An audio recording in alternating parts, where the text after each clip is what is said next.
Hello बच्चों। Question में दिया गया है कि police siren emits a sinusoidal wave of frequency 300 hertz. The speed of sound is 340 meter per second. Find the wavelength of wave if the siren is at rest in air. Find the wavelength of wave if the siren is at rest. दूसरा पूछा है if siren is moving with 30 meter per second.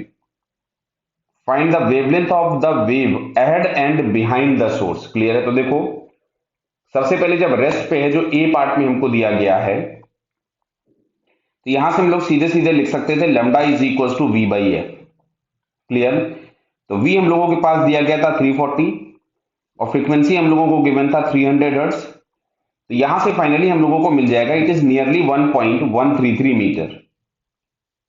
ये हम लोगों के पास first case में आ गया. अच्छा, सेकंड केस में देखिए बी वाले में, जब इस सोर्स ने मूव करना चालू कर दिया तो तुमसे पूछा है find the wavelength of wave ahead, मतलब उसके सामने, एंड बिहाइंड. तो चलिए पहला केस, मान लो यहां पे सोर्स है and this one is moving with 30 metre पर सेकेंड.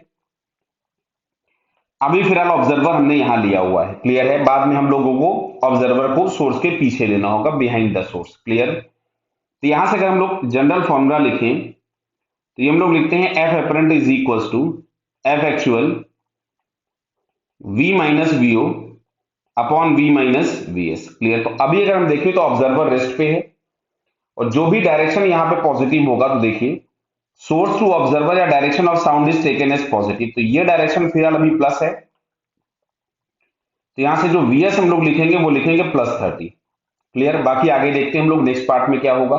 क्लियर? तो यहां पे अगर मैं वैल्यूज पुट कर दूं तो एफ एक्चुअल दिया गया था 300, वेलोसिटी दिया था 340 upon V minus V S. तो 340 -30 बराबर. तो इसको हम लोग अगर सॉल्व करें तो हमारे पास जो फ्रीक्वेंसी आती है this one is 329 hertz. Clear है? तो ये हम लोगों के पास फ्रीक्वेंसी आ गई.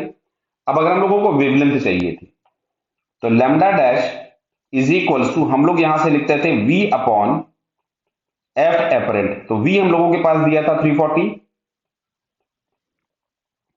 जो एपरेंट फ्रीक्वेंसी अभी हम लोगों को मिली है दिस वन इज 329. तो ये सॉल्व करके आपको मिलता है नियरली 1.03 मीटर. तो ये हम लोगों को मिल गया लैम्डा डैश कहां पे? In front of the source. Clear? अब हम लोग बिहाइंड द सोर्स की बात करते हैं. तो बिहाइंड द सोर्स, चलिए मैं इसी इसी जगह पे सॉल्व करता हूं, बगल में ही. अब यहां पे ऑब्जर्वर ओ यहां आ गया और सोर्स ये है, सोर्स इस डायरेक्शन में मूव कर रहा है वीएस, जो कि हम लोगों को दिया गया था 30 मीटर पर सेकेंड.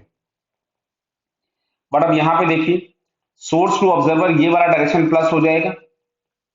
अब की बार ये वीएस अपोजिट है, तो यहां पे जो हम लोगों को वीएस लिखना होगा इट शुड बी -30 मीटर पर सेकेंड, क्योंकि डायरेक्शन इसका अपोजिट हो गया तो हम लोगों को अब की बार निगेटिव साइन रखना पड़ेगा यहां पे. तो यहां से हम लोग लिखेंगे F apparent is equal to F actual that is 300 V minus VO बराबर है, मैं वी की वैल्यू पुट कर देता हूं सीधे यहां पे. तो वी माइनस वीओ मतलब 340 minus 0 upon V minus V S. तो माइनस ऑफ माइनस हो जाएगा ये प्लस. तो फाइनली हम लोगों को यहां से मिलता है 300 इंटू 340 अपॉन 370. क्लियर है? इसको आप सॉल्व कर लीजिए तो ये वैल्यू आपके पास नियरली आती है 275.67 हर्ट्ज. तो अब अगर हम लोग लेमडा डबल डैश इसको लिख दें तो हम लोग यहां से लिखेंगे इसको वी एफ एपरेंट. क्लियर है? तो वी हमारे पास था 340 अपॉन 275. कितना है? 275.6. क्लियर है? तो इसको अगर हम लोग यहां से सॉल्व करें तो ये जो नियरली वैल्यू हम लोगों को मिलेगी इट इज 1.23 मीटर. तो ये आपके पास हो गया बिहाइंड और ये आपके पास हो गया इन फ्रंट.